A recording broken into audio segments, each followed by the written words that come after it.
Dongeng Entok Emas. Kacaritakeun aya saurang patani nu kacida malaratna cicing di hiji saung wubug nu geos reot. Mang Julin patani ngaranna teh.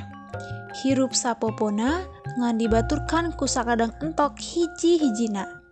Mang Julin kacida nyaheunana ka eta sakadang entok teh. Bubuhan manehna mah teu boga dulur-dulur baraya, malih garwa mah. Hiji poe manehna indit ka sawah. Isuk-isuk pisan manehna geus indit. Kabenaran dititah ku juragan lurah pikeun ngabinihan sawahna. Ari digawena mah kapake pisan ku juragan lurah teh. Kusabab Mang Julin segut pisan kana gawe nanaon oge. Ari entokna dikencarkeun di buruan gubuk teh. Tara aya hariwangan. Balik ti sawah wanci sariak layung, Mang Julin kacida laparna. Manehna ngedeheus ke pangeran. "Duh Gusti, mun paparin abdi beunghar, meureun dahar nanaon oge bisa." Mang Julin teh dahar ngan jeung uyah. Sanggeus suareg mah manehna tuluy ngampihan entok di juru imah. Isuk-isuk keneh Mang Julin kahudangkeun ku kingkilaban nu ayana ti juru imah. Panasaran manehna tuluy cahya gugurilapan teh disamperkeun. Manehna teu nyangka yen cahya nu kacida serapna teh tina kandang entok. Sing horeng teh entokna endongan, endokna endok emas. Mang Julin peupeureudeyan nyagap endok teh. Manehna kacida bungahna.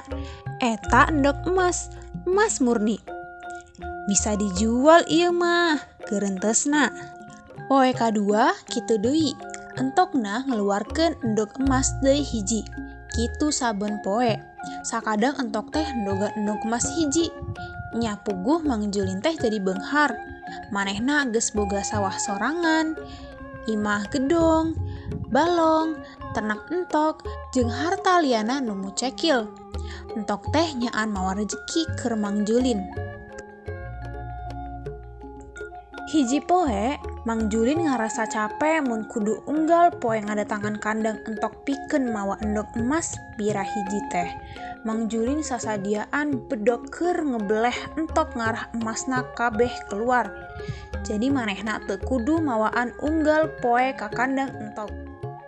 Ari geus dibelah entok teh, teu kaciri emas-emasna acan, malahan entok teh paeh. Mang Julin teu bisa ngebeunana hartana. Manehna jadi miskin deui, sabab unggal poe hartana beak dipake kabutuhan sapopona. Ayeuna tina dongeng ieu urang tiasa nyandak pelajaran yen dina damel urang kedah getol sareng kerja keras sareng terus ngadoa ka anu di luhur.